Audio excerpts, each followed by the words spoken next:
stacked. Biffle underneath, again, finished second. Again, working through the water was a big factor for their longevity. But as we move down, I think the surprise is really just off of one game. 7th place for Aydan, looking at 9th for Chrissy, a bit of a big surprise, but we still got a couple of games to go.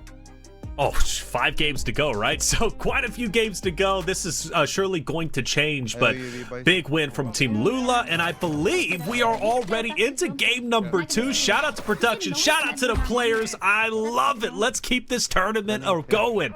So Blade, Vortex & Co., great job from them during game number 1. I expect them to follow up with game 2, or even better. Teams are going to get better and better as they get acclimated to the speed of what Vondel Resurgence is. And Vortex already off the rip, taking down Noobs. That's a powerhouse player. And I was really interested to know how this team would play off rip from the start, because we saw them at the end of their rotation, more specifically the end of game 1. And while it did prove to be fruitful, we have not yet seen them in their opening starts and how their strat would look. So it seems that, again, let Vortex kind of roam that he's done before. Granted, very similar to how he was in his professional playing days. Let him roam, let everybody else work off the altitude, and if all things are considered, you're probably going to have a pretty good time here in Resurgence. But we switch back over to different POVs for the moment, and we'll see what this player is able to do. I believe it's Roy on your screen, who, at the time being, does have a Mortar Strike to work with, but more importantly, just looking for a better loadout. Better loadout. This is a good trio that I like. Rally & Co., Soundy, what can they do? Well, in the meantime, it's a bit quiet, even though one of the guys is sounding. Mortar Strike, though, for Roy, which I do like, so we'll see if he's going to be able to utilize that. I think Mortar Strikes, PAs, Precision Airstrikes are going to be huge. You see one on the kill count there with Almond taking down one with a PA. Because you have so many rooftops, as we saw from Game 1, Game 2 is going to follow the same thing. Rooftop fights are going to be abundant. They're going to be happening nonstop. So Mortar Strikes, PAs, anything of the like that could just take players, reposition them off the roofs are going to be massive. We got one elimination for the moment for Almond. Plenty of plates and plenty of cash as well. Might as well stack for the second. You can hear those comms again. One of the most vocal teams you're going to hear in many, many different situations. Tommy, who's been everywhere when it comes to an IGL, when it comes to a support, whatever the comms might require, back to his playing days, his professional career, even professional career here in Warzone. The dude has it all, so it's been interesting to see how this duo and trio has really evolved over time, specifically since the start of Warzone, how good they've gotten with a lot of non-communication too, just knowing where to be, when to defend one another. It's a really interesting sight. It's muscle memory at this point. A lot of the best teams out there don't even really need to communicate, although they do. But sometimes they don't even need to communicate. And sometimes you can't communicate with how fast some of these fights go. And it just comes down to understanding the play style of your teammate. And, I mean, this is the best example with Tommy, Almond, Noobs, because they've been competing together for so long. They have so much team chemistry. They've had so much success. They know each other like the back of their hand. And we get to see that executed as they do make a push. Now, one thing about putting yourself out in the open, you got to be a bit careful. Noobs onto that bus position, could get shot up. We transfer over towards Junior, Juju, and Ken Rosie, seeing how they're going to be able to play here. Ken Rosie, second place in game 1. And of course, this was a team last time that had a lot of success on the rooftops, and whether or not that continues here, going to have to avoid some cover fire from the stop, but for the moment, it's going to be Juju on the street. And again, this long spread you have, again, still stacking numbers, doesn't have to be close quarters with your teammates, just as long as you have an eye on you at all times. It does help with some of those long-range gunfights. For the moment, though, avoiding a bit of damage, you get a couple of shots to ring out at range, and successful cleans up the kill. Another elimination on the board. I believe we've already lost 2 teams, which is a lot faster than game number 1. I'm curious if these games will start going faster and faster, but love that aggression. You talked about Ghost, talking about that triangle formation, leaving one behind while the other 2 push. Great example. Juju pushes up, Kid pushes up, but now the triangle's worthless. If Junior goes down, Rosie's going to be inside the fight. She's got to try and stay alive. Luckily, Junior is able to get back up, but you lost Juju, who was the tip of your spear. They're split. Rosie, she's just nearly staying alive, my lord. Meanwhile, for Junior, things are a bit quiet. Luckily for him, he's going to be able to stay alive, so Juju's going to be back in the fight, but that was a hairy situation. And this is why you have Rosie on her team, right? Close quarters engagement, she plates back up, she wins a huge gunfight to keep yourself involved in this trio, that's a different word. Then you just talk about these different situations where you need to have your AR posted up. If there's a parallel fight happening, you better hope you have cover. In that situation, you do. Rosie steps up. That's why this team is rewarded for the moment. Huge job by that squad. Huge, man. That's why I like this fast pace. Like, you have the respawns, but all goes to the wayside if your back player you're leaving back there as your insurance policy dies off, and that nearly happened. Zyro and Co on your screen, King AJ, who didn't have the best of game number 1. Granted, they are in 6th place with only 15 points. I expected them to get quite a bit more. Natasha is going to be dropping off. She was one that lasted till the very end, but this time around she's gone. Luckily, her teammates are still up. So a lot of moving pieces to be expected, and we've lost yet another team. And she will fall, so gets just confirmed in the kill feed for the moment. Signal 50 in hand, a lot to work with here as well. Working through the backside of the zone. So you do get some cover, but not enough, regardless of what out in front of you. As a car will be making its way very gingerly back in play. And you think you'll get a tag there, just misses the second shot, but at least it's information. That's right. By the way, shout out to the chat. J Mar saying 3-0 works. So 3-0 is officially a word. 3-0 Don't let this be the legacy. That's your legacy now. 3-0 trio by Spaceman. I like it. I mean, hey, I make up words all the time on the broadcast. Why stop now? Z Smith, just a sliver of health. It's always amazing. It's like an art form how they get away with just a little bit of help, but unfortunately falls. Self-revive underway. Does he get it in time? Yes, he does. Normally, when you get it down, teams love to pounce on you like in this moment. Z-Smith gets up, he gets sit back down, and that was Z-Colors. Yeah. And we talk about a player who just kind of did what happened a game ago with keeping your hopes alive in very dire situations. Z-Colors confirming the kill. An important moment. Putting more eliminations on the board for a lot of our trios here today. In Game 2, I'd say the kind of the big stretch here for this tournament is around Games 2, 3, and 4, where you want to start racking up elims, getting very aggressive to get in that multiplier, because you are making the race towards the cash at the end. So this game matters almost more than the first, just by establishing the rhythm for your trio. Now it's about racking up those points. Here comes an airstrike, a UAV for Almond. Investing a lot very early, but it might pay off. It might pay off, yes. Zyro, a lot of danger around him. You can see him pinging wildly. Ping's incredibly important, trying to back away as much as he can. He does manage to get away. Louis see him, though, doesn't. So King AJ, Zyro, trying to hold the torch for the time being.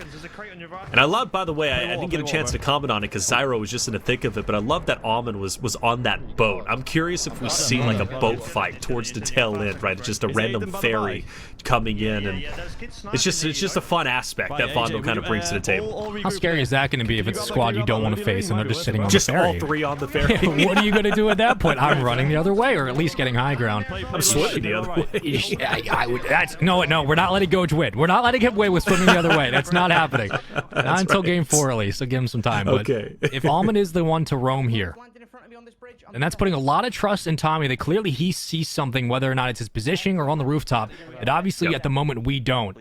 And Tommy's probably making a lot of different calls at this moment in time. It's not just about getting Almond in position to make a play, but it's also about setting up noobs for the counter, setting up the swing from Almond that would break open this opportunity. But as he falls, Tommy's now going to have to make an adjustment. Yeah, Tommy's going to have to stay up here. Staying in those stairways, it's hard. Usually the person who is going to be jumping the corner ready for you, like kind of anticipating you're going to be there, should have the first shot and should have the advantage, as opposed to the player who's just kind of camping. I know it doesn't feel that way, right? Normally we die to campers, but at this competitive level, when they swing the corner, they usually are going to be the winners. So tough moment for Tommy Almond noobs. Meanwhile, though, Smixy and Co., we haven't had a chance really to watch this roster. Attract on your screen.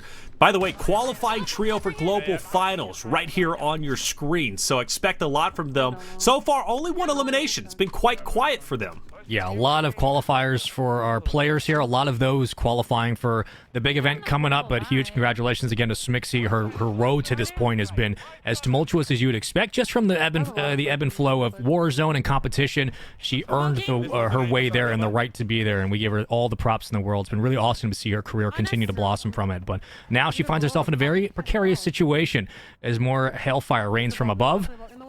And they're kind of stuck for the moment inside, working around bar. It's going to be very, very difficult to find these opening engagements. When you swing up, like you just said, through the corners, you're expecting that gunfight to go the opposite way.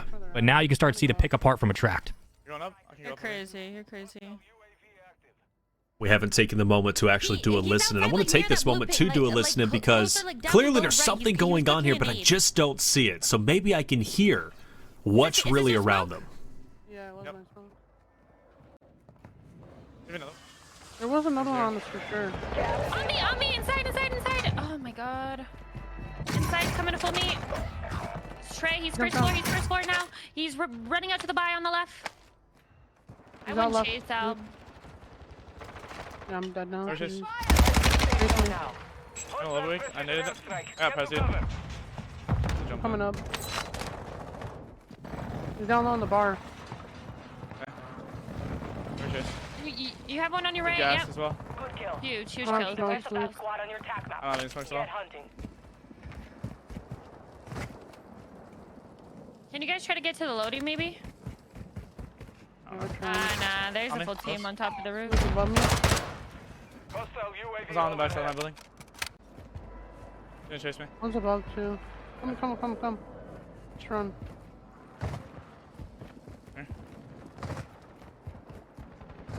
Come up with me. Wait for me. One's on your roof right here. Pick me up. Hold on, let me live ping before you guys peek out. He was somewhere over here. Yeah, he's right here. Live ping. There's a ladder. Oh, don't go up, Luke. Right here. Are you going up? Yeah. Go up, I guess. It's the only one here. I'm gonna pinch him. I'm gonna pinch him. Running down. Hurt. One shot. Oh man. You want his side? Dropping in.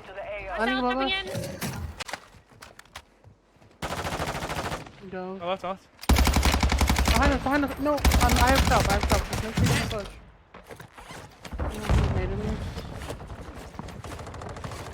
Oh, very interesting. Live ping. So as we watch Flank try and stay alive alongside a track, a lot went down there in the fight. We heard it throughout the comms. One thing that I want to point out, or a couple of things to point out. Resurgence ended, so no more respawns during that engagement. That made the fight even more impactful. We still have 16 teams, so a lot of teams left. You also noticed Smixy was staying up in the air, being that floating UAV, trying to scout the battlefield, see what was out there. Incredibly smart to do because she was able to call out effectively to Attract to be able to fight. But unfortunately, Attract is last alive. The squad will be eliminated, and it seems as if they were at that standstill for so long. The team they were fighting against had their number. Yeah, it's a bit of a Kobayashi Maru. You're up in the area trying to give information to your teammates. That helps, but it also means they have to slow their pace, work with the zone behind them. Numbers are flying in. They don't have the numbers up that they want. You take an awkward gunfight, you lose very quickly, as we just saw. They did all they could, but it was just a dicey situation to be in regardless, and the height advantage was not theirs. But we switch back over, and for the moment, it is just quality attempts at range from Huskerrs. This is a best case scenario for this trio at the moment, with how much they have to work with, the information at their disposal. Precision airstrike's not going to do much to flush them out, but it will give them a chance to reposition.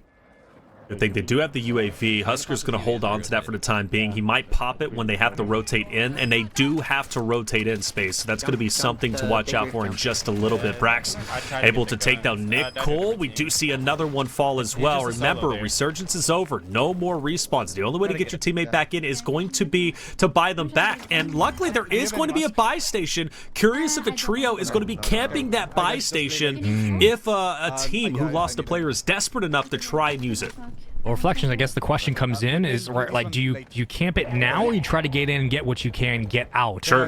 And do you let the zone kind of do as it will? A bit risky. I mean, because it's like, is it worth getting your teammate back in and sacrificing potentially your team placement? Because multiplier is a thing. You know, the better you place, the better your multiplier is going to be. For example, here for Blade, they've got 8 elims, right? They would love to get that 1.5x multiplier if they can get first, but even though they already have a multiplier now, every point counts, and they will skip the buy station naturally, even if they wanted to buy a UAV, but they've already got their trio ready to go. It's not worth the risk. So they're going to lock in a building within the zone.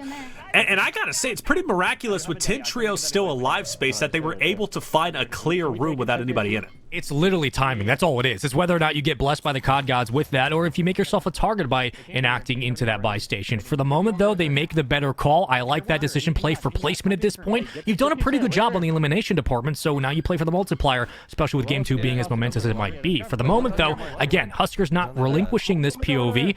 And there's really no need to until you have to start making your move. There's the opening shot and the cleanup. That's exactly what you wanted to see.